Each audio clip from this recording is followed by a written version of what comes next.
screen first.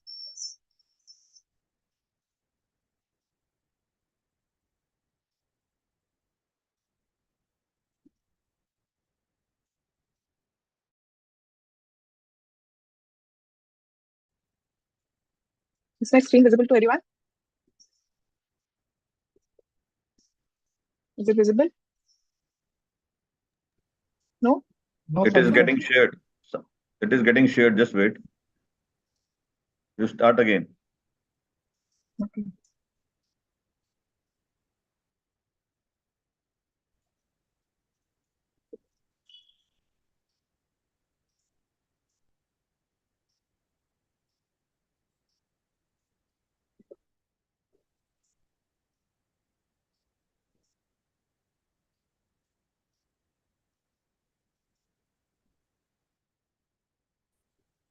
Is it visible now?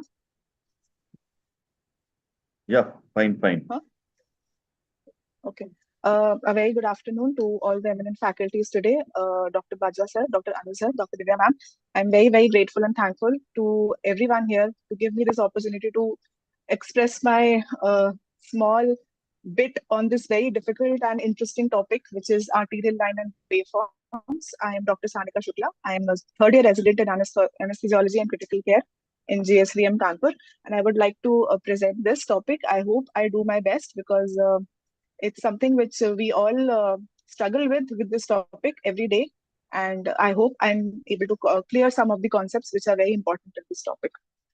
So the contents of my webinar today will be the introduction of the line, the indications and contraindication of placing an arterial line, the preparations and equipments that we need and we require, positioning and insertion of the line, complications associated, the physical principles of the arterial waveform, which is of utmost importance, that how the arterial waveform is generated, what is the physical principle and how it is basically formed. The normal arterial waveform, how does it look like, and what are the abnormal variations in the arterial waveform that can occur. Then I would like to discuss some of the analysis of the waveform for intravascular fluid responsiveness, and then some questions that we struggle with daily in our ICUs and in critical patients, which are important for us to address. So the arterial line is the gold standard method of measuring the BP of the patient because it's an invasive method. It goes directly inside the artery and takes the BP, which is the systolic, the diastolic, and the mean arterial pressure of the patient. With that, we also come to know about the pulse pressure of the patient. We come to know that the placement of the diacritic knots and everything, and therefore it is considered to be the gold standard method of measuring the BP of the patient. Now, this is a monitor video. I hope everybody can see that right now. This is an image of the monitor in our daily ICUs and OTs. We can see the ECG of the patient, the lead 2 and the lead V1. Then there's the ABP. ABP is the arterial BP. Then we have the pulmonary artery pressure, the CBP, the SpO2, and the EtCO2 of the patient.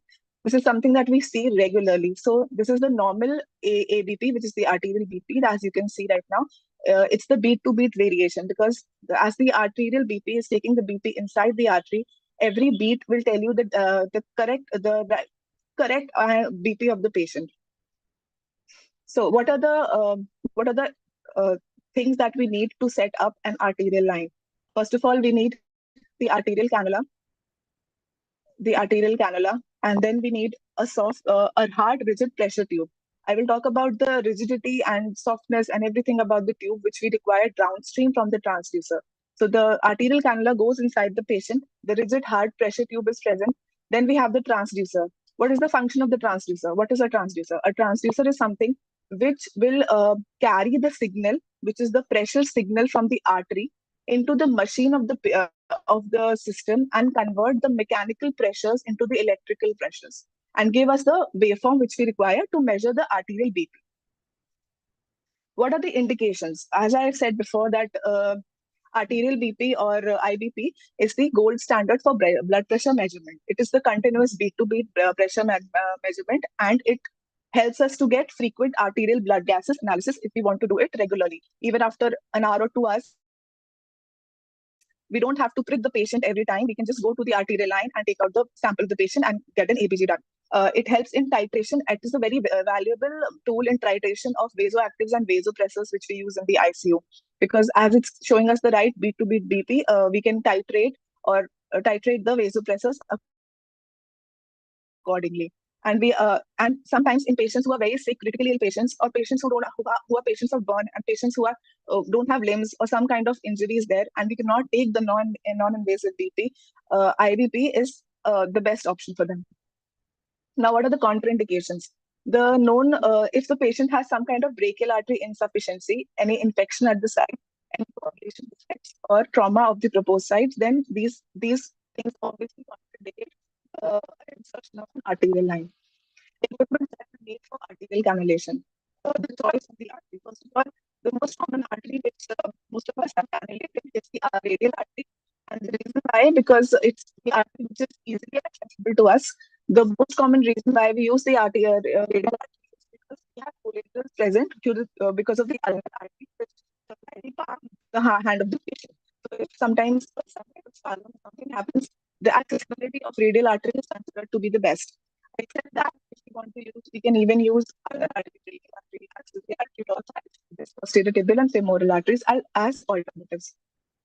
Now, a short slide on the equipments that we need in the for the insertion of the arterial line. Things that we need for the cannulation are obviously the catheter, the lubricant solution, suture material, drape ground mask, gloves, and antiseptic hand wash. How do we monitor? We need a compliant tubing which is filled with fluid, a transducer, and the constant flush device and monitor with the amplifier. This is the arterial cannula which we place inside the patient. It should be a soft, and rigid cannula. The reason is that if the cannula is very not that rigid and very soft, then the over damping of the circuit can happen. We'll Sanika, talk about this Sanika, do one in the thing. next few slides. Yes, Dr. sir. Sanika, do one thing. Turn off your video. Yes, sir. Turn off your video to speak because your voice is breaking in between. Your network is not I'm good. able to Turn off your video, then you speak about the class. Okay. Okay. Sanika, I'm talking to you. Your voice is breaking. It's not clear. Now you speak.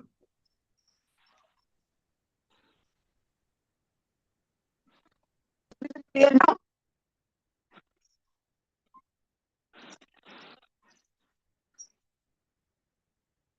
Yeah, Hello. speak. Sanika, try. Hello.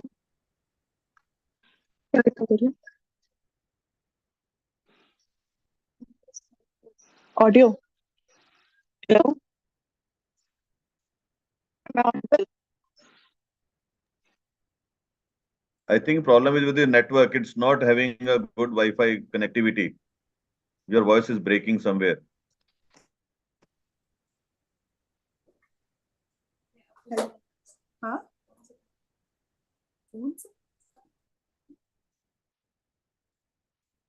Hello.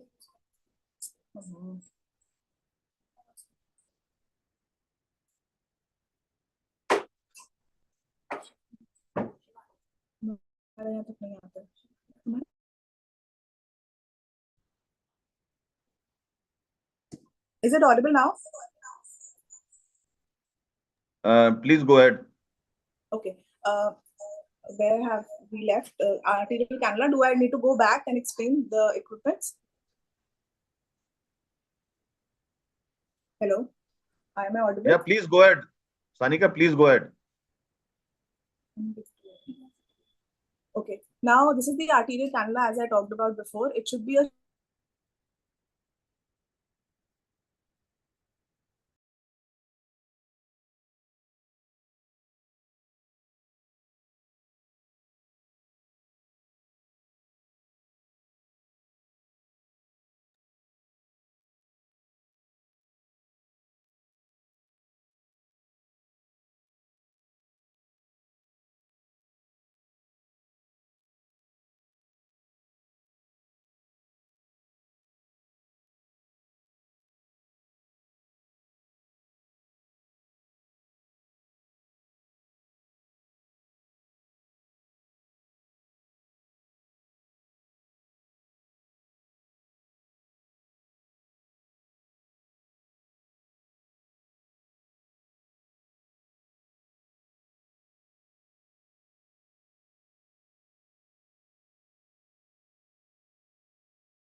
Shivani, if you can also share the screen, you can continue, and Sanika can come later on if she wants.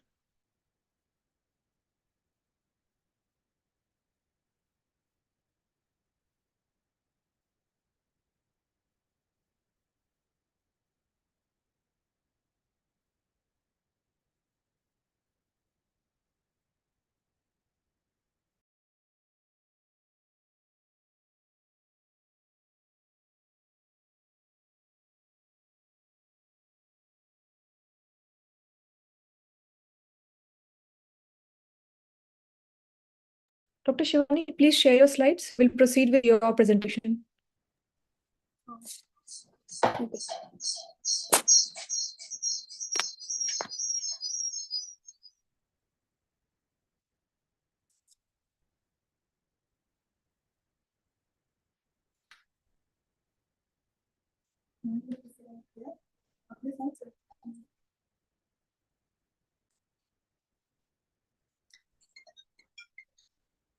Okay. Is my screen visible? Yes. Yeah, Yes. Shivani, you can continue. We can turn to Sanika later on. You continue. Okay. So my topic for today's session is central venous pressure. The contents of this session is discussing what is CVP, indication of placement, insertion techniques, waveform interpretation, and the abnormalities, the techniques for measurement, CVP guide to IV fluids, and then we'll summarize. CVP is the pressure measured in central veins at the junction of superior vena cava and right atrium. It indicates mean right arterial pressure and estimate of right ventricular preload. It reflects the driving force for filling of the right atrium and ventricles. It indicates relationship of volume to the capacity of venous system. The indication of placement are for monitoring, for major surgeries, massive trauma, ICU, and intravascular volume. It is a static parameter for intrastatic volume. For medication, in case of vasoactive drugs, inotropes, electrolyte correction, total parenteral nutrition, as conduit for fluid, rapid infusion, and in case of peripheral lines are unavailable. Other uses are surgeries with risk of venous air embolism and frequent sampling. The insertion technique based on location can be internal jugular vein, subclavian vein, and femoral vein. The advantage of internal jugular is if the bleeding occurs, it is compressible and there is less risk of malposition and less risk of pneumothorax. The disadvantage is risk of carotid artery puncture. In subclavian vein insertion, it is comfortable for the ICU patients and has the highest risk of pneumothorax. And the area is non-compressible.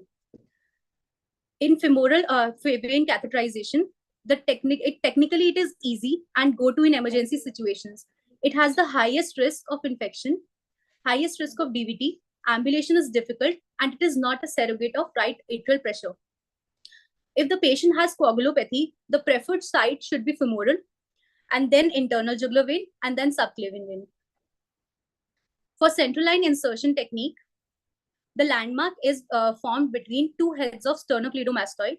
A triangle is formed known as Sedilot's triangle, which is formed by the two heads of sternocleidomastoid. The approach can be taken in this triangle, high approach or low approach. Moving on to Seldinger's technique. In Seldinger's technique, a needle is introduced into the vessel. The gush of blood is observed, and then the guide wire is passed through the needle. After that, the needle is withdrawn, and the catheter is placed over the placed guide wire. In modified Seldinger technique, we use it in pediatric population, in which the displacement of guide wire is much more common. So, there is a plastic catheter on the needle, which we leave inside, and then the guide wire is introduced, and the same steps are performed. We can perform the cannulation via ultrasound guided. The intraclavicular approach of subclavian. Shrugging position. The clavicle is lifted off the subclavian vein, creating a window where it is accessible to ultrasound and is backed up by the clavicle. It also gives us the favorable angle for easy cannulation in brachiocephalic vein. Moving on to waveform interpretation, there are the A wave. The A wave is due to right atrial contraction. The C wave is due to tricuspid valve closure. The X descent is due to atrial relaxation. The V wave is due to passive right atrial filling. And the X descent is observed in passive ventricular filling after opening of tricuspid valve. Moving on to the parameters, the waveform coincide with the ECG. The A wave coincide with the P wave in ECG. The C wave coincide with the R, and X descent coincide with the QRS complex, and the V coincide with the T wave, and the Y coincide with the diastole. A wave, atrial contraction after the P wave. So we have discussed that the central venous pressure is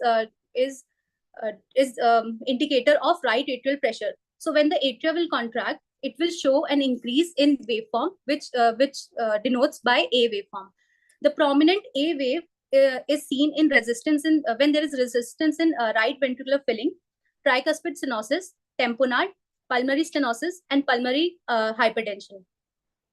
The Canon A wave is observed when the atria is contracting against the closed tricuspid valve. It is seen in junctional rhythms, heart block, ventricular arrhythmias. Absent A wave is observed in atrial fibrillation and atrial flutter. We can observe a T wave, a tall A wave during ventricular pacing. In this picture, the magnitude of Canon wave in severe tricuspid regurgitation is observed. You can see the A wave and C wave have merged. This is also called CV wave. The C wave, isometric it is seen due to isometric right ventricular contraction.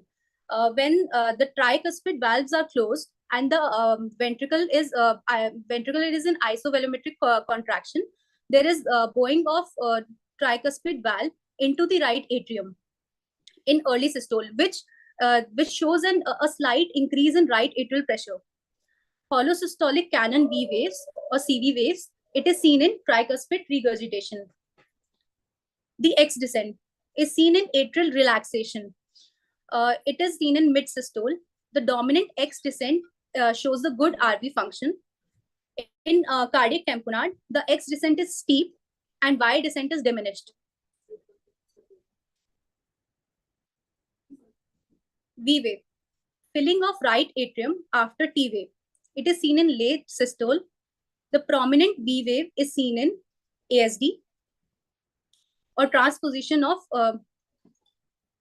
an AV malformation. Large V wave is seen in right ventricular ischemia or failure, or right ventricular non-compliant or tricuspid stenosis. In Y descent, it is seen in early ventricular filling and opening of tricuspid valve. In early diastole, the attenuation of Y descent is seen in tricuspid stenosis, right ventricular failure, tamponade, and pulmonary stenosis. Moving on to abnormalities in the waveform. In case of atrial fibrillation, there will be loss of A wave and prominent C wave. The atrioventricular in dissociation, we will observe Canon A wave. In case of tricuspid regurgitation, the tall systolic CV wave and loss of X descent is observed. In case of tricuspid stenosis, tall A wave and attenuation of Y descent is observed. Right ventricular ischemia will show a tall A wave and V waves, and steep X and Y descent is observed. In pericardial constriction, tall A wave and V wave with steep X and Y descent is observed. In cardiac tamponade, dominant X descent and attenuated Y descent is observed. The respiratory variation during spontaneous or positive pressure ventilation, measure pressure at, in both the cases, we measure the pressure at the end expiration. Moving on to the techniques for measurement using a manometer. We will line up a manometer with phlebostatic axis and ensure the bubble is between the lines of spirit level. Phlebostatic axis is in the fourth intercostal space, mid-axillary line at the level of atria. The manometer technique. The manometer scale is moved up and down to allow the bubble to be aligned with 0 on the scale. This is referred to as zeroing of the manometer. Three-way tap off is turned to the patient and the manometer is then opened.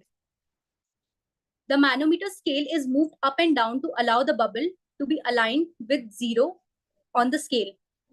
This is referred to as zeroing the manometer. Three-way tap off is turned to the patient and the manometer is then opened. So the flow from the fluid bag is now turned off and the three-way tap is opened from the manometer to the patient. There is connection between manometer and the patient now. The fluid inside the manometer falls until the gravity equals the pressure in central veins. The tap is turned off to the manometer vein. When the CVP fluid stops falling, the CVP measurement is read.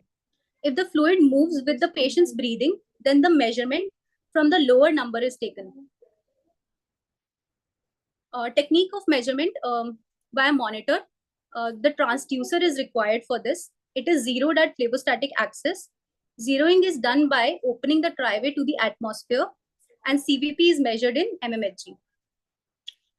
We can see the picture on the screen. This is a transducer we use to connect from monitor to the patient and calculate the CVP in our ICUs. Moving on to the changes of CVP with respiration. The first image is showing the spontaneous ventilation, spontaneously ventilated patient, and the arrows are denoted inspiration event. The onset of inspiration causes reduction in intrathoracic pressure, which is transmitted to both CVP and pulmonary artery pressure. The pulmonary artery pressure waveform, CVP should be recorded at end of expiration, as we discussed in previous slide. In positive, the second image shows the patient CVP of a patient who is positively ventilated. The onset of inspiration causes an increase in intrathoracic pressure, but the CVP is still recorded at end of expiration. CVP and venous return. Venous return is mostly determined by the gradient between mean circulatory filling pressure and central venous pressure. The mean circulatory filling pressure is elastic recoil pressure from small veins and venules and is the force that drives blood back to right atrium. This pressure has been estimated to be between 8 to 10 mm of Hg. The difference between the mean circulatory filling pressure and central venous pressure is only 6 to 8 mm of Hg. To summarize, the CVP is a static measurement. It is less helpful in guiding fluid resuscitation. The dynamic measurements shows the response to fluid challenge. They are more informative. We will discuss it in further session. CVP is determined by the interaction of venous return function of circulatory system and cardiac function. It is to be interpreted in context of patient scenario and cardiac function.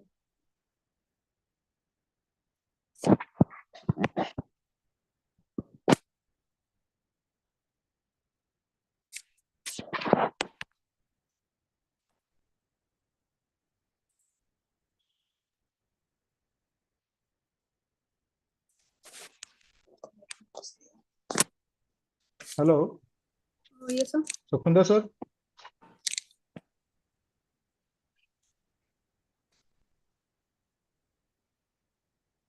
I think, Dr. Pal, we can proceed with the next presentation. So probably Sanika must be ready for that. Yes, sir. Yeah? So, okay. Fine. Sanika, can you begin your presentation? Yes, ma'am. Okay, fine. Sanika, just keep your video switched off. Yes, so that sir. whatever the signals you are getting, you can at least present your slides well. Fine? Yes, Okay, sir. so fine. Please carry on.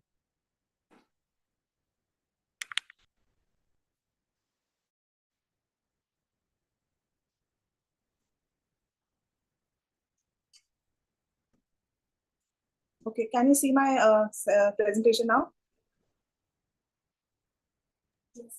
And can you hear me properly, everybody? I'm so sorry. Yes, for, yes. So sorry for the glitch the previous time. So sorry. Dr. Payal, should we need to start with the beginning, Yes, or sir. we can start? Do we need? Should we need to start from beginning of this So presentation? she can start from here. Okay, fine. Sanika, you Yes. carry on. Yes. Thank you so much, sir. So we were talking about the arterial cannula the last time, and it is a short and rigid structure so that the dampening, which is the over dampening, should not occur. If dampening occurs, the systolic BP, which we measure, goes down because the resistance present has increased. I will talk about this later in the next slides and the next presentation. So, how do we cannulate the radial artery? First of all, we perform the Allen's test. As I talked about this previously, that the collaterals in the hand, the palm, are better because the ulnar artery is very evident in the palm. And if the radial artery goes into spasm or there's some kind of problem, the circulation to the hand does not stop because of the ulnar artery. So this is the Allen's test. First of all, you can see here, both the arteries are blocked by the doctor, and then the ulnar artery is left, so that you can see that the blanching of the hand has occurred. This means that the collateral circulation is present and the ulnar artery is patent. Next, we talk about the arterial cannula.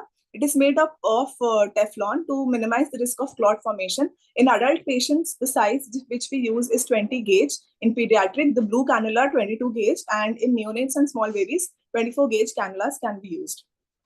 Now, the arterial setup. First of all, this arterial set, anything which is downstream from the transducer is has to be of short and stiff to reduce the resonance. We will talk about resonance also in the future, because these are some physical principles which we need to be clear when we're talking about the arterial line. So the arterial set is specialized plastic tubing, which is short and stiff to reduce resonance and is connected to the 500 ml of saline. The saline bag contains 0.9% saline, which is pressurized to 300 mm of Hg using a pressure bag, which is the pressure which is higher than the arterial systolic pressure. The pressure bag has to be more than the arterial systolic pressure to prevent the black flow from the cannula into the given set. Now, this is a picture of the transducer set, which has the transducer and the fast flash present here, the port for zeroing, and the three-way to collect blood samples. This is the extension to the arterial cannula. This means this is the downstream part. This goes to the patient. And from here, it is connected to the bag, and that the electrical circuit present is connected to the monitor for the electrical activity. Now, next is the positioning of the radial artery. The cannula is positioned at an angle of 30 to 45 degrees, and then it is slided inside the artery, as you can see like this. The radial artery, the most common insertion site is the arm, is restrained, and the palm is held up. The palm of the radial artery insertion is done in an extended position. As you can see in this diagram, the palm is kept in an extended position, so the radial artery becomes more superficial and it's easy to cannulate the artery. This is the technique of radial artery catheterization. It's just the diagrammatic representation. Now this is the setup. Once you have put the arterial cannula, now you have to set up the whole machine from the bag to from the saline bag to the transducer to the set to the connecting to the monitor. This is just the flow chart of everything, all the steps that you have to take, which you have to consider and which have to happen. The pressure bag is connected to the 500 ml normal saline. Step 1, attach the transducer to the dip set.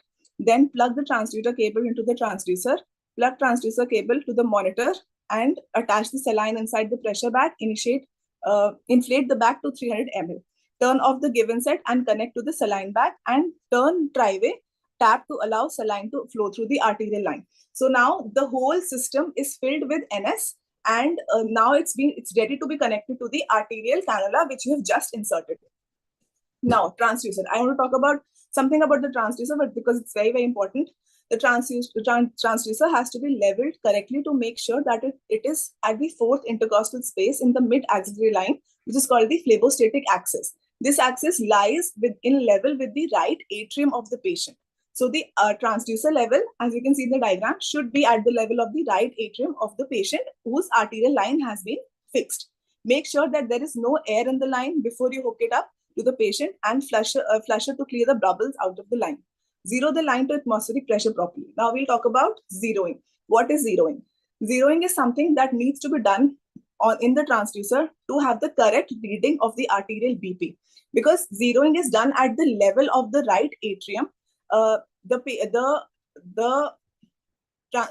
trivay is opened to the atmosphere so that the atmosphere can be measured at zero pressure. That is the pressure of zero. And after that, any pressure reading after getting the zeroing done is the correct BP of the patient. This is to ensure the accurate accuracy of reading. Exert pressure to the transducer. This pressure is called zero. The next important thing is that if the transducer is placed above the patient, for example, if the phlebistotic axis of the patient is present here and you place the transducer above, what will happen? This means that the BP reading of that patient will come down that many levels. Because of the negative hydrostatic pressure present, the reading of the BP will be less if the transducer is placed at a level above than the phlebistotic axis of the patient. And in the similar way, if the transducer is placed below the patient, the BP reading will be above, because 6 mm of MFSG greater than true pressure, the true pressure is assumed to be zero. This is assumed to be zero for the patient because you have done zeroing at this level. So the BP of the patient is measured above this level. I hope everybody is clear with this, because zeroing is done at this level. The pressure reading of the patient becomes higher than the normal pressure reading of the patient. Now, what are the complications after placing an arterial line? The artery may go into vasospasm. There can be total permanent occlusion of the artery. Hemorrhages can occur. Emboli can occur. Accidental drug injections in the arteries can occur in these cases. Never inject anything into an arterial cannula or line. This is something which is very, very important to remember. However, something which I would like to mention is that whenever we place an arterial line, it should be marked very properly that it's arterial, so that even when the patient is shifted somewhere where the person does not know that this is an arterial line, not a normal venous cannula, no drug, no fluid, nothing is inserted in that artery. Now, I would like to talk about the physical principles of an arterial waveform. How is the arterial waveform formed? So, first of all, let's talk about a wave. A wave is a disturbance that travels through a medium transferring energy and not matter. The simplest form of a waveform is a sine wave. As you can see, this is a sine wave. The Fourier's analysis. The Fourier gave an analysis. He said that the arterial waveform is not just a simple wave, but a summation of, it's a complex waveform formed by the summation of the harmonics of a normal sine wave. This means this is the first harmonic of the patient. This is the second harmonic. This means there's one wave in 1 second, 1 hertz. There are 2 waves in 1 second, 2 hertz. These waves till the 8th harmonic will form this complex wave. And this complex wave is the arterial blood pressure waveform. This is the normal arterial blood pressure waveform, and the principle behind it is the Fourier's analysis. Now, let's talk about something about the natural frequency of a system. Every system, be it a human body or some kind of physical system, has a natural frequency of its own. So, what happens is that the arterial waveform is formed for accurate measurement. The natural frequency of the system determines how rapidly a system is oscillating after a stimulus. So you can see that this wave is formed by the reconstruction of these natural frequency to the 4th harmonic. This is a wave formed after 4 harmonics, and this is the 8 harmonics. And you can see the difference. This wave is much more clearer than the previous wave because 8 harmonics are used. Therefore, for accurate measurement of BP, the catheter tubing transducer system must be able to respond to the highest frequency of an arterial waveform. 6 to 8 harmonic of the natural frequency is the highest frequency of a waveform, and a system, the arterial system, should be able to measure these kinds of waves. Only then it is considered to be accurate in measuring correctly the waveform of the arterial line. If it is not able to measure to the 6 to the 8 harmonic of the natural frequency, then it's not considered to be accurate. This is something very important. This means that your system should have a frequency which is more than 24 hertz. If it has less than this means it is overdamped. Your waveform will not be correct. It will be overdamped. The BP shown to you will be less, and it's of no use to us. Now, this is exactly what I talked about. the first to the fourth, one to fifth harmonic. These harmonics together, all these waves together have formed the final wave, which is your arterial wave. Points to remember about natural frequency. Most transducers, all the transducers which we get, transducers, it's written on the packet that the natural frequency of that transducer is more than 200 hertz. But after addition of tubing, stopcocks, we add lines, we add triways, the frequency of the system decreases. The more lines you put downstream from the transducer to the catheter, the number of lines that you use, the number of stopcocks that you use, the natural frequency decreases. And if the natural frequency decreases from less than 24 hertz, this means that the system will be overdamped. Once the system is overdamped, your reading will not be accurate. Your natural frequency of the whole arterial system should always be greater than 24 hertz. This is something which is very important. It's a concept that is something which we should all know, because this is something, because we always add lines. If the patient is far away from us, it's very, very common that we add two lines, two arterial lines, we add too many stopcocks, we add too many triways, and this always decreases the natural frequency of the system of the arterial line. Now, natural frequency, this is the fundamental wave. This is the second harmonic. This is the fundamental wave, the second harmonic, the third, fourth, fifth, and finally you get the arterial waveform. Therefore, for a system to remain accurate at heart rates up to 180 BP, this is the frequency which I talked about, more than 25 hertz. Because a normal heart rate of a patient cannot exceed 180 beats per minute. So 24 hertz cannot be exceeded. So this is considered to be the highest limit that you should achieve. Now, what is dampening? Now we've talked about natural frequency. Let's come to dampening. Dampening coefficient is the restrictive forces which are present, and it will determine how easily the system will come back to rest. When it's oscillating. Like if there is a pendulum, it is oscillating, and if you put restrictions to it, if you put into water, into mercury, the restrictive forces will be more, and the dampening will be more, and the system will come to rest easily. What is the thing that I want to talk about is that dampening or anything will never affect the mean arterial pressure. Mean arterial pressure of the patient will not be affected by dampening. The reason being that it's in the center, it's the mean. You will not change it. What you'll change is that the patient, if the patient is overdamped, if it's underdamped, I'll talk about it later, what things will change. Why is it important to correctly damp the patient? Because you cannot cancel dampening. In a normal environment, zero dampening is not present. Some amount of dampening is present.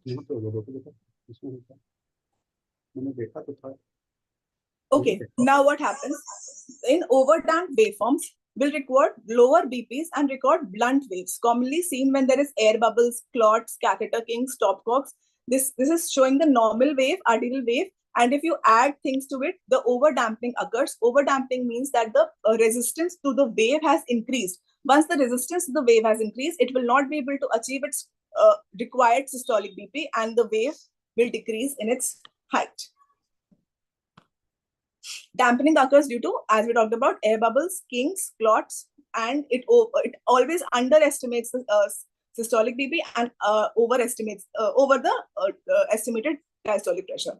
Now, underdamping. Underdamping occurs when your system is too loose. For example, if you put, instead of a normal arterial line, you put a venous line.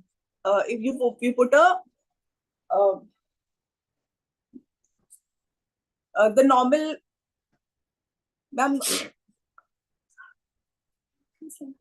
normal veno extension line in place of a pressure monitoring line. If you put a normal line, then because it's over distendable and it can distend easily, the peaks recorded will be higher than the normal peaks, and there will be overshooting. You can see these small exertions present here. This is because your line is not rigid enough. It's very, very elastic, very, very compliant. This will cause the waves to be higher. Now, one more important concept that we need to be clear of is resonance. This type of trace overestimates the BP and under the estimated diastolic pressure. The reason being that when two frequencies match, when we were in school, we were given this example that if a marching band marches through a bridge in unison, both the frequency will match and the bridge will move with more amplitude. The reason is that the natural frequency of the movement and the natural frequency of the bridge move together and the wave is amplified. So resonance is also something which can overestimate the BP.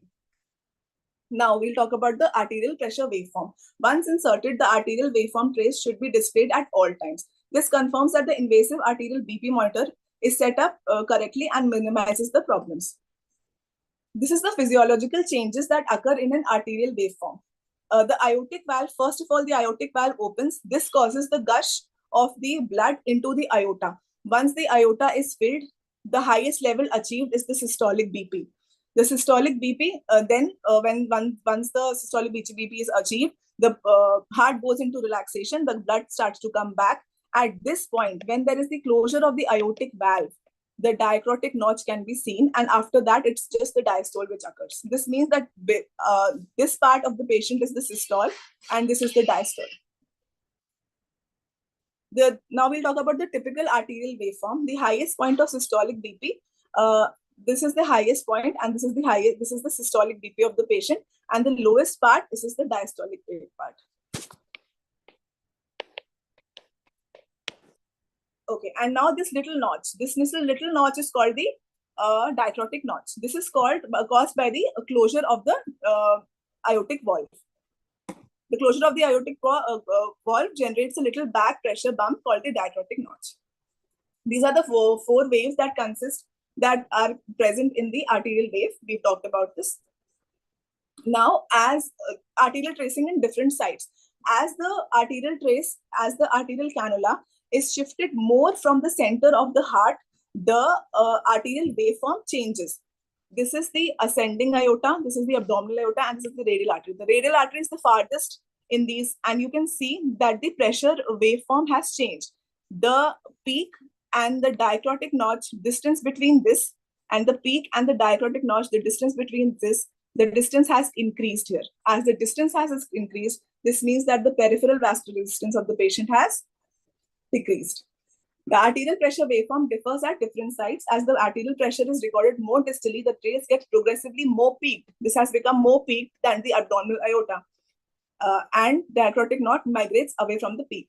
As the pressure wave travels from the central aorta to the periphery, the arterial upstroke becomes steeper and the systolic peak increases. The dicrotic notch becomes later and the diastolic wave becomes more prominent. Now, this is the same thing which I'm trying to explain. The aortic root, the subclavian artery, the arterial, brachial, radial, femoral, dorsalis pedis. Dorsalis pedis is the farthest from the heart, from the aortic root. And you can see the difference between the systolic and the diastolic pressure points. This is not this diastolic pressure point, and the difference between the from the systole to the dicrotic notch. It's closer, as you can see in this diagram. It's farther and it's closer. Now, this is the same thing. The area under the curve of a normal arterial waveform will always give you the mean arterial pressure.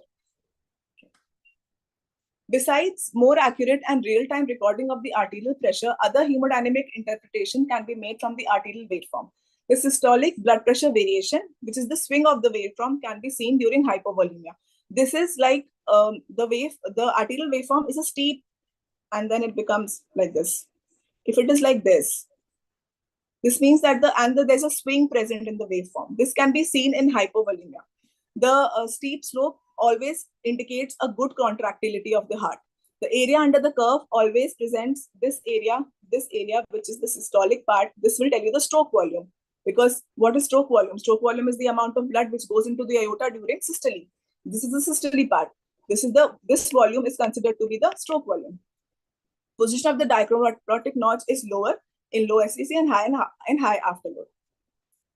Abnormal arterial blood pressure forms. This was just the normal arterial form. I hope everybody is clear how a normal arterial waveform looks like. Now we'll come to the various pathologies and reasons why a patient can have abnormal arterial pulse waveforms. Morphological features of individual arterial pressure waves can provide important diagnostic features. Like I talked about reduced gradient of the upstroke. This can also be seen in aortic stenosis. As the valve of the patient is stenosed, it will require more effort and the peak will not be achieved. So it will be like a curved graph, not a normal graph like this. if the patient is having aortic regurgitation, what happens? A bifid waveform is formed. The reason of the bifid waveform is that once the patient has achieved the systole, the blood comes back and gives another wave, and because aortic regurgitation is present. Now this is the same thing, some different kinds of waves. Pulses alterans. Pulses alterans are pressure waves of different heights. This has achieved some systole, some other systolic pressure, some other alternating with each wave, with each beat. Pulses alterans is a beat-to-beat alteration in the pulse intensity and size. The volume varies with every beat. Commonly results from LV dysfunction, because the LV, there's some kind of heart failure, left ventricular heart failure, which the patient is not able to achieve the correct amount of heart contractility. Also seen in aortic stenosis and left heart failure. Pulsus paradoxus. This is very important. Pulsus paradoxus is the exaggerated decrease in the systolic BP during inspiration in a respiratory cycle. If it is more than 10 mmHg, it is considered to be significant. Less than 10 mmHg is not considered to be significant. Seen in cardiac tamponade, pericarditis, and asthma. Pulses bifringence, we just saw it in the previous slide. Because of the severe aortic regurgitation, there are double peaks because the blood which goes in the aorta comes back because of the regurgitation. Pulsus parvus tardus, it's seen when there is severe aortic stenosis, the patient is not able to achieve the systole at all because the valve is so thickened that there is no stroke volume which can be achieved. This is just all the waves once again, just to revise. Okay, now this is something very important. Waveform analysis for the prediction of intraoperative vascular volume responsiveness. The ability of the left ventricle to increase its stroke volume in response to fluid administration is called fluid responsiveness. The patient who can increase their stroke volume or cardiac output for more than 10 to 15% after a fluid bolus is called a fluid responser. A fluid responsiveness can be assessed by either by giving a fluid challenge and observing the changes in the cardiac output, or by predicting it by using static or dynamic indices. Previously, we used to give boluses of fluid and used to see if the BP of the patient has increased, the patient has improved. But with the advent of new technology, it's better to use dynamic indices.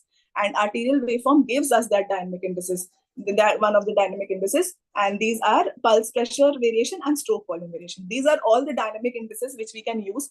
But through an arterial line, the two which we can use very easily are pulse pressure variation and stroke volume variation.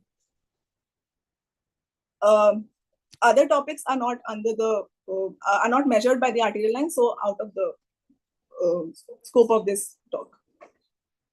The stroke volume variation and pulse pressure variation. So before some time back, I just said that the mean arterial pressure of the patient will always be same if the dampening is present or not. But then what is the need of damping? Why do we have to correctly damp the arterial line? The reason is that if we do not correctly damp the arterial line, we will not achieve the systolic BP and it will not give us the stroke volume.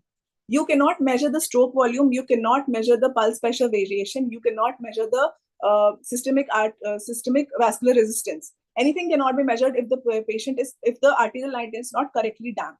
These indices are derived from arterial wave analysis. The PPV is the difference between the maximum and minimum pulse pressure cycle value in one ventilatory cycle divided by the average of the two values. This is the pulse pressure variation. The stroke volume is derived from the analysis of the arterial waveform. This gives the pulse pressure variation is this difference in the pulse pressure, and this is the difference in the stroke volume, the area under this, area under the systole part. Now, one important thing that we need to know is that SVV and PPV can only be measured in mechanically ventilated patients and cannot be used in patients who are having spontaneous ventilation. This is because when a patient is mechanically ventilated, the positive pleural pressure is present. The lung puts a positive pressure on the heart, which increases the stroke volume of the patient. And this stroke volume gives us the variation in the pulse pressure and the stroke volume. As you can see, in a patient who has hypovolemia, for example, a patient has hypovolemia and he is mechanically ventilated and has an arterial line in place. When inspiration occurs, the PP max and SV max is achieved. When expiration occurs, this goes down. This is because volume is not present in the patient. So whenever the heart of the patient relaxes, the value comes down. This means that this variation, which is the pulse pressure variation, is more. If the pulse pressure variation is more during expiration and inspiration, this means that the patient needs more fluid so that this variation goes away. As you can see, there is low PPV, the line is straight. There is no variation in the PPV and SPV. And if there is high variation, this means that hypovolemia is present. As soon as the heart is relaxing, as soon as diastole has occurred, the PPV has reduced. So this is very important to measure hypovolemia, and it can be very easily be used in ICU setting to know if the patient will respond to fluids, and we are protected from giving fluids just like that to the patient and give judicially. The fluid is given to the patient judicially. Now, this is the troubleshooting guide. This is the last part. After this, I'll end my webinar. How to estimate the dampening of an arterial system. I've talked about damping, over damping. How will we estimate it? How will we come to know if the arterial system is adequately damped or not? The test we do is the square wave test. The square wave test is also called the flush test. What happens is that you give a square wave. If the BP is not properly calibrated, the flush device is present in the arterial line, and you open it to the atmosphere. Once you open it to the atmosphere, the square wave oscillation will take place. This is the square wave which occurs. And once you leave it, this kind of wave is generated, and the normal arterial waveform after that is achieved. This is normal. 1.5 to 2 oscillations. If the system is overdamped, what does overdamping mean? Overdamping means that the resistance in the system is more. If the resistance is more, the oscillations will decrease. There's no oscillation present. There is absence of dicrotic knots. This means the system is overdamped. Same thing if the system is underdamped. More oscillations present. No resistance. If the resistance is not there, oscillations will increase. You can easily find out if the system is overdamped, underdamped, or accurately damped by the square wave test. This is the same slide. What if the arterial line has a good tracing on the screen, but I cannot draw blood from it? I have seen that the line is giving a good tracing, but it's very difficult to get blood for ABGs done. So you can see this is a patient in which there are two lines present. This line has its CVP and dicrotic knots closer. So this artery is somewhere close to the heart, and this is somewhere, I think, away from the heart. It's written over there, it's the radial artery and the femoral artery. So in the radial artery, you can see the BP is 66 to 46, and in the femoral artery, the BP is 145 to 58. What I said was that the mean arterial pressure always needs to be same, but you can see the mean arterial pressure in both the lines is different.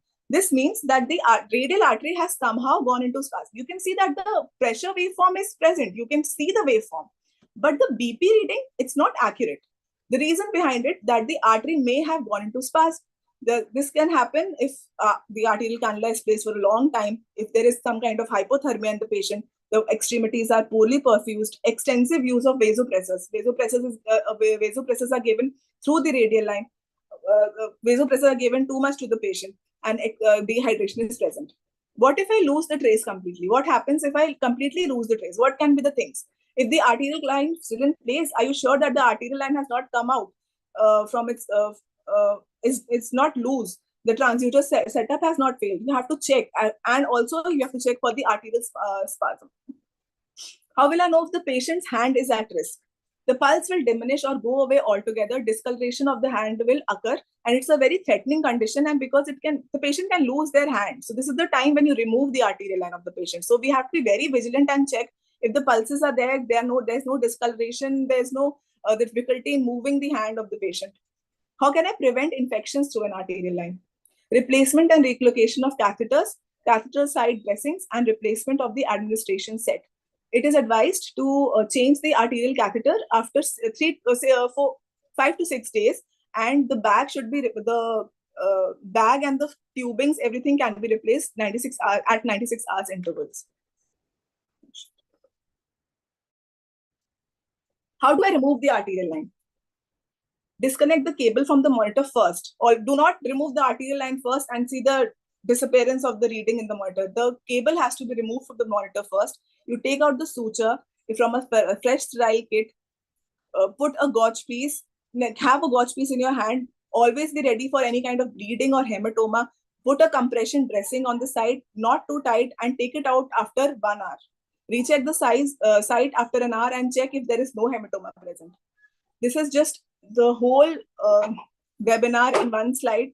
Underdamping, optimally damped. How will an underdamped wave look like? An optimally damped and overdamped wave look. Abnormal arterial waveforms, or this is the normal arterial wave. Everything in one slide. And thank you.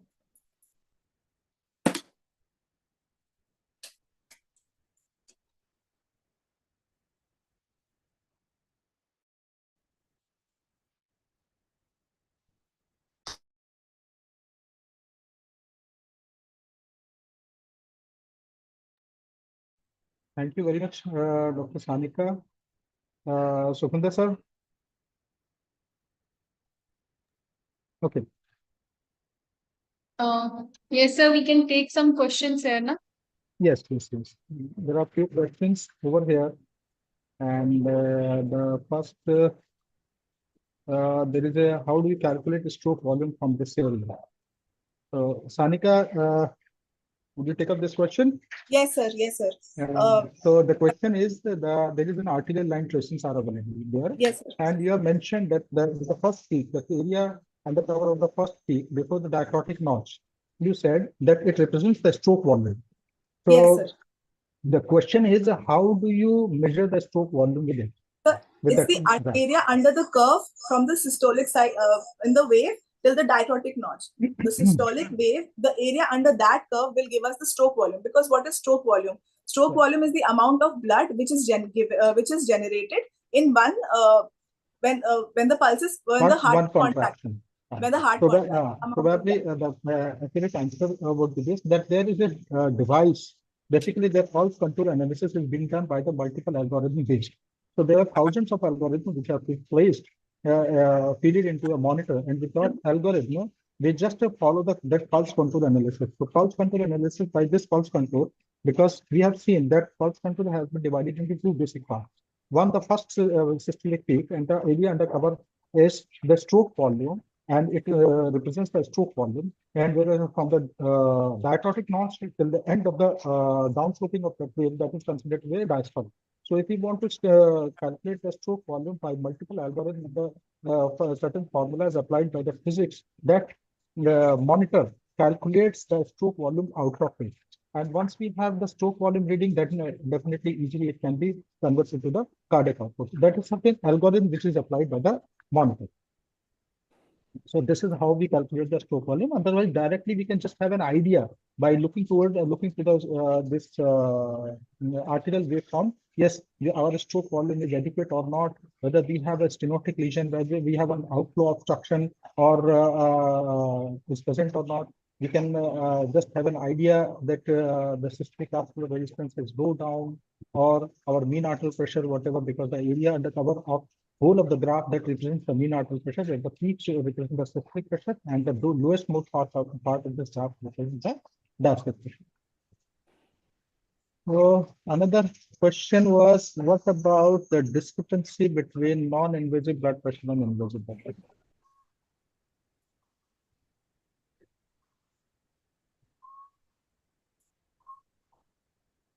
It can be taken as because the non-invasive blood pressure, first of all, it at many times, because it is based on the oscillatory method, and when the blood pressure cuff is wrapped around the vessel, so what happens when we increase the pressure, it just squeezes the artery. And gradually when we release the pressure, the volume starts getting to the blood, and that volume, movement of the volume, that creates an oscillatory movement, and that oscillation has been led by the monitoring. So we can just see the blood pressure monitoring on the two ways. One is a volume based, second on the pressure part. So when we put the arterial cannula inside the vascular system, the pressure is directly measured by the cannula through the transducer, then it is transmitted to the monitor. Whereas in the oscillatory method, it is basically a method which is volume based. So if we have enough volume, then only this volume based method can give us an accurate idea about the blood pressure. But if in case where there is a vasospasm or then low volume conditions, where the volume is not adequate, then we have to directly measure it through inside the vessel. So many times the the invasive blood pressure, they are bit higher, they might, most of the time, if in the normal condition, they are quite correlated with each other, but in the shock condition and the low volume condition, the more accuracy with the non-invasive blood pressure. Second, the volume effect comes little later and the pressure effects come little early. So if we place both the waveforms, one on the volume-based waveform, second pressure-based waveform. So we can consider it like we have applied the SQ2 probe. There is a waveform appears. That is basically a volume-based waveform. And if we see closely, and if we just want to interpret that waveform, because that is also produced by the capillary perfusion. So the waveform quite similar to the arterial waveform, but that waveform is produced by the volume inside the capillary, whereas the arterial waveform is because of the pressure. So the arterial waveform always precedes that volume waveform. Otherwise, in the normal patients, the same waveform appears. So the difference between non-invasive blood pressure and invasive blood pressure in terms of accuracy, specifically in the compromised perfusion and the critically ill patients, the invasive blood pressure that will be more accurate because non-invasive blood pressure needs adequate volume filled vessels. Sir, with your permission, may I add to it a little bit? The discrepancy between NIBP and invasive BP. So may I add to it? Sure. See, in cases when in ICU patients, when we are using vasopressors, especially in septic patients, when a greater amount of vasopressors are required to be given to these patients. And in such patients, if we are using a peripheral arterial line, for example, radial is the most common one which we place in our ICUs. A radial line is in C2, then there will be a greater amount of discrepancy between NIBP and IBP because the invasive blood line, that particular peripheral line, is slowly going into vasospasm because of the increased amount of NORAD being used. Increased noradrenaline, maybe you have gone up to 4th strength, step 6th strength, maybe vasopressin is also now required. So now the peripheral arteries are going into spasm and their reading would become erroneous. In such situations, invasive arterial monitors, if taken from peripheral, would also give you a lower blood pressures, and then central arterial lines are more better predictor of actually what is the blood pressure of the patient. So the very sick patients, the central arterial blood pressure, again invasive, but central pressures. You'll have to move more towards the heart of the patient rather than relying on the peripheral ones. Thank you, sir. Thank you, sir. Thank you. The next question is Dr. Raghunandan wants to know about complication of arterial line. Complications of Arterial line. arterial line. Sanika? Sir, complications in arterial line can the things which I talked about before. The artery can go into vasospasm. There can be hemorrhages present. Embolus formation can occur if you go into a major artery like the femoral artery. And the most common thing is injections in the artery, which I talked about in my webinar. That sometimes when the arterial line is placed for a long time, somebody unknowingly can give some kind of drug in the arterial line. And this will cause all the vasospasm of that artery and the gangrene necrosis of the whole limb. So these are the most common complications. The next question, Dr. Maungi wants to know why BP measured in lower limbs is lower than upper limb. So BP measured in the lower limbs is more than that of the invasive BP. Are they talking about the invasive BP? Because if they are talking about the invasive BP, then the BP measured in the lower limb is in direct contact. See, if you can see that the femoral artery is closer to the abdominal aorta, and therefore the BP reading in that place will be more because the pulse pressure, which you can see, is more in that area than the radial artery, which is more peripheral from the aorta, more farther from the aorta. So that's why sometimes the reading in the femoral artery will be more, and in the lower limb is more than that of the radial artery. Yeah, because more close we go to the cardiovascular system, the higher will be the systemic vascular resistance, higher will be the dichrotic notch, and higher will be the volume. That's the blood pressure might be a little bit higher than the radial artery because radial artery is more peripheral, more distal to the central cardiovascular system. The next question is, if I take an ABG sample, should I zero it again? Yeah, it is better to zero again, but it is not required because when we withdraw the blood gas sample, we always close the transducer site. Yeah, thank you. So the next question is, can smaller cannulas be used for adults if it's difficult to get it with a 20 gauge cannula?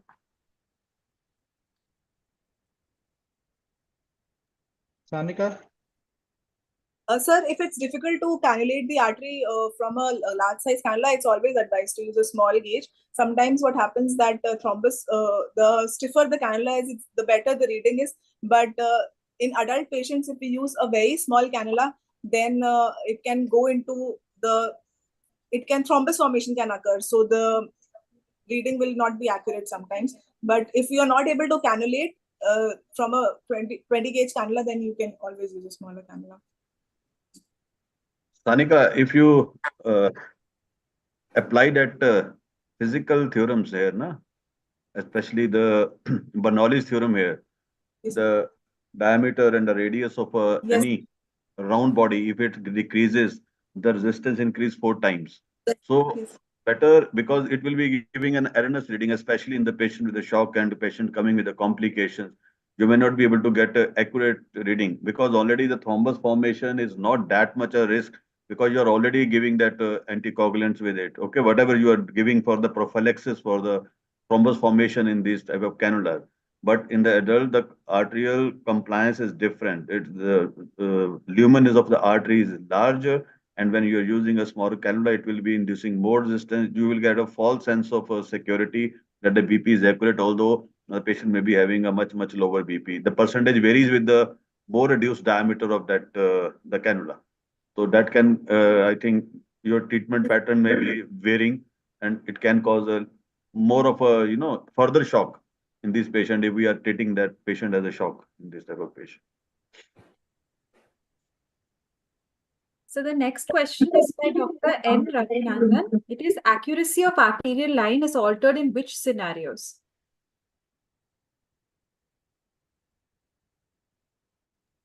Sanika? Is he taking Viva? Dr. Raghunandan is taking Viva of Sanika and Shivani. Sir, I There cannot. are already 2 teachers are there. You are taking Viva of. There are many complications. I think many scenarios. Sanika, will you be able to answer? Sir, I did not get the question. The accuracy of the arterial line is altered in which scenarios? The accuracy of arterial line. I talked about dampening. If the line is over damped, the line is under damped. If the line is disconnected, if we use the wrong kind of tube, if the transducer is placed at a different level above or below the phlebostatic axis, all these can cause discrepancies and non-accurate reading of the BP. Moreover, I think the kinking of you see the physical complications also. There are factors. It's the patient factors. These are technical factors, and that's physical factors. So many factors are there which can always cause inaccuracy in the reading of things of the BP reading in V to bit variation. I think you can get. So everything is written in the books, textbooks. If you go, Actually, sir, every physician can go one through textbook. example has already been placed in the presentation, as in case of a very high dose of vasopressor, the reading between the femoral line as well as the radial line were different because of the high vasopressors. The blood pressure has a macro circulation as well as a micro circulation. So we go more peripheral from the cardiovascular system, but the circulatory vessels become more narrower. So the blood pressure taken in the femoral line was higher and the radial pressure was lower because the radial vessel has gone into vasospasm. So in that case, the reading must be erroneous. So and that was already given in the blood pressure. So according to the femoral blood pressure, the vasopressor dose was kept down, and gradually the radial pressure also starts coming as the spasm is relieved.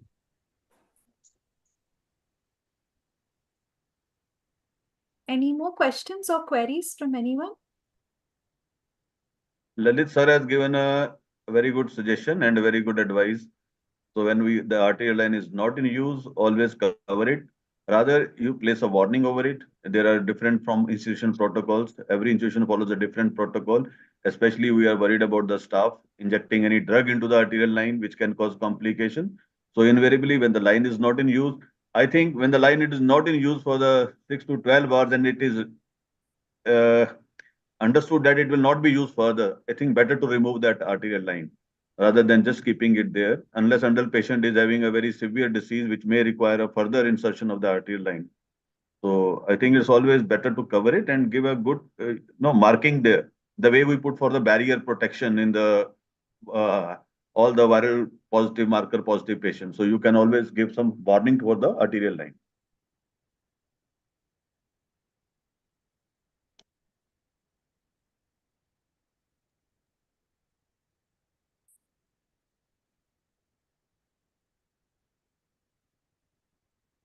Any other question?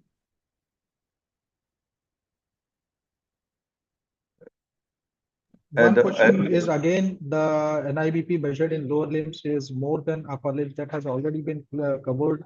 That because the arteries of the lower limb are more close to the central vascular system, the aorta, and they are in the direct communication with the aorta. So that definitely the pressure will be in the recorded in the femoral artery will be higher than the brachial.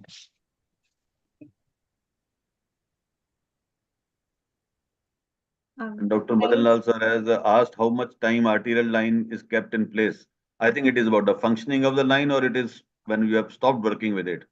There are two scenarios, Sanika and Shivani. There are two scenarios. Probably, One is Dr. Katoch might have a concern about if we keep on using the arterial line for the longer period, then what is the cutoff time when the arterial line to be removed or it has to be changed? Ideally, it has been seen if we have heparinized the solution very well, then the clotting complications are very less. And we can keep on checking the palmar circulation on the daily basis, whether circulation is intact or not. And the third point is the most of the time it has been seen that after 5 to 6 days, the complications related to the infection of the arterial line has increased. So up to 5 to 6 days, it is fair enough. And if we want to keep the arterial line for the longer time, then we should at least change after 5 days. It is preferred to prevent the infection of the vessels and better to keep the vascularity of the artery intact also. Yeah, I was getting more liberal with the use at least maximum 7 days if you keep, but with the daily monitoring, so many times in the daily monitoring, you keep on watching the signs of any blockage or any erroneous reading. I think maximum Yeah, of was course, of course. 7 days, but I think it's always advisable to go to the minimum 5 days. Any patient having complications, I think if they are not recovering in 5 days, I don't think so that patient will be having a better prognosis if you're keeping that line. You better reinsert a newer line. It will always be better. There is one question from Srinivas. Is there an error in CVP reading while infusing fluids in the central venous line? CVP reading while Shivani? So CVP is a static measurement of right atrial pressure. During the infusion of the fluid, we will not calculate the CVP. It is a snapshot of the right atrial pressure, so we can assess it before giving the fluid, during, or ma'am, also after we are done with the fluid infusion. Okay, I think the question is that in multiport, the usual cannulas which we have, the catheters, they are multiport. It could be triple lumen, it could be quadrilumen or bilumen. So there are several ports available. All other ports are supposed to be used. The central one or the most distal port, if you are going to see the catheter or examine a catheter before it is being inserted, you will be able to see that there is a central most distal port which is in the mid of the catheter. That is the very port which will actually fall right above your RA, and that is the port which is connected to the transducer to give you the CVP reading. Now coming to the next question, if all the other ports are being utilized for giving fluid or drug or anything, the central port being untouched, it can continue to monitor your central venous pressures to a very great extent. Except if you are giving a very high dose of fluid, a very high volume of fluid, I must say. For example, from the 16 gauge pore one, in the 4 lumen catheters, we have 16, 18, 18 and 16 gauges. So if from the 16 one, you are pushing the fluids for some reason, the patient has had hemorrhage or the patient has come in a shock, you are suspecting it to be a hypovolemic one, and you are pushing a fluid to the extent of 100 ml per minute or like 50 ml, 60 ml per minute, a very high volume, then the CVP might be erroneous for that short period of time. Otherwise, for the usual practical circumstances which we are seeing in our ICUs, if the central port is not being touched or used, the CVP would probably be, measurements won't be erroneous. And to add to that, one more scenarios are there, few more scenarios, like you are putting the fluid in different, there you are using a triple lumen or a quadrilumen or a bilumen. So whenever you're measuring a CVP, it's always advisable to at least flush the CVP, because many times what happens, the thrombus or a clot is formed in one of the ports. So whenever you are measuring a CVP, it can give the very erroneous reading. The fluid may be going very fast from the other port, but the port from which you are measuring the CVP preferably should be measured from the central port. But sometimes what happens, the staff, they always give the fluid through the central port only. And if you measure the CV from other port, the thrombus is there, definitely you will get a very false reading. So it is always advisable, keep the, just like the arterial line, you keep a patent, always try to keep a central venous line also patent. So whenever you are measuring, either it's a continuous measurement on the manometer, or even if you are measuring intermittently, at least try to flush the central line before you measure the CVP from there.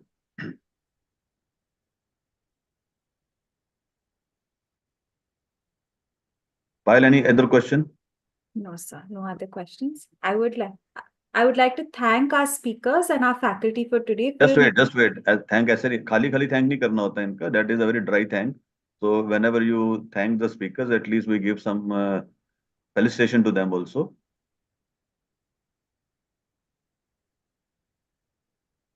Is the screen visible? Yes, sir. Yeah.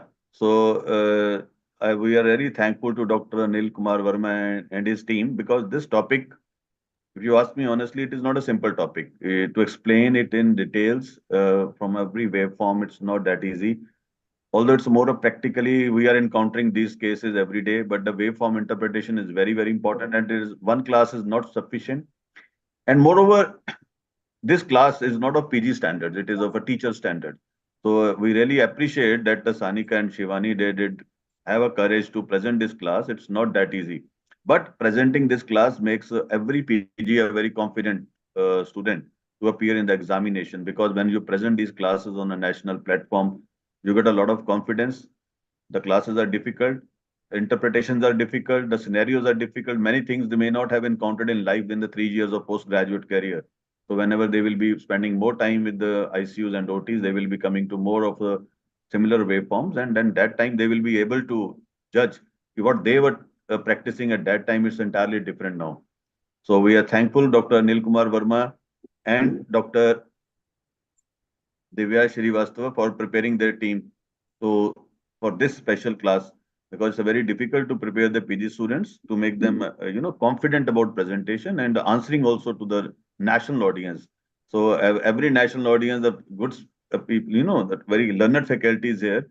They will be asking good questions, and to answer them is I think it takes a knowledge, skills, and courage to answer everyone precisely. So thank you to both the teachers. And thank you, sir. And Sanika, you did a wonderful job. Although the technical problems they persist, I think with the time you will be able to learn the technical glitches. Not you, almost every PG student should know the technical part of the this one presentation on the platform. So in the coming days, when you will be presenting more, so that time it will not be there. So Shivani also, I think you both did a wonderful job in answering every query from the audience, and as well as presenting, as well as answering your moderators also. Thank you very much to both of you. And Pallavi and Payal. So thank you to both of you to coordinate this class. Definitely coordinating at this level, sometimes, people become nervous at what I'm to do, suppose how I will be doing it. But doing and moderating the classes is always good at the national platform. So real thanks to you, both of you, to coordinate this class. And I think before going further, ending, I think we should invite anybody for a suggestion or a comment. So Payal, you can go ahead and invite any, if somebody is there too. They can raise hands.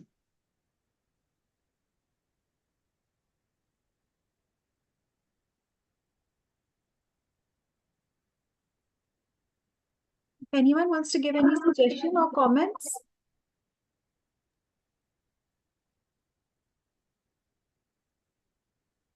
There is one question, role of CVP in congenital heart diseases. Will atrial septal defect and ventricular septal defect disturb measurements?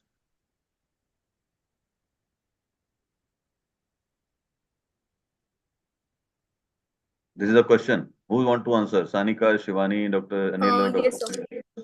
Sir, as I've mentioned, that CVP shows the snapshot of right atrial pressure. In case of ASD, when the atrium is filling, if the ASD is present, the blood will increase in right atrium as well, and it will increase the pressure of right atrium. So the CVP will show an increase in case of ASD and VSD. Okay.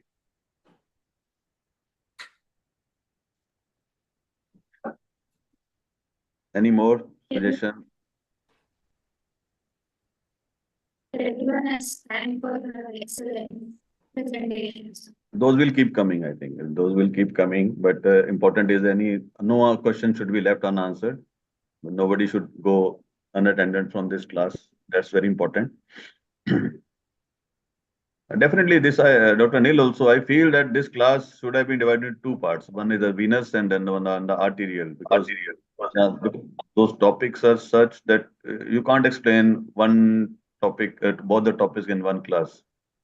I do agree with you, but as it was the class of the waveform what we look on the monitor, so it was just we are just focusing on the waveform, whatever the waveform available in the standard monitors. So that's how we Definitely, we also learn from these type of things, that these classes, if they require and further how to go about it in the future also, we will definitely work upon it, because these classes, the PG students keep on watching on the YouTube later on ISA NHK at YouTube, and during examination it really helps them a lot to answer these type of questions, and they learn so many questions from here, the concepts from here, and the way the Viva is going on in these type of classes, it's absolutely almost 99% covers all the syllabus and the questions being asked in the final examination. So I think it's useful for them. But it was a wonderful class, a difficult one. So again, I congratulate the team from Dr. Verma and Dr. Divya Srivastav's institutions, that they have done a wonderful job. If nothing is there, shall we close the class?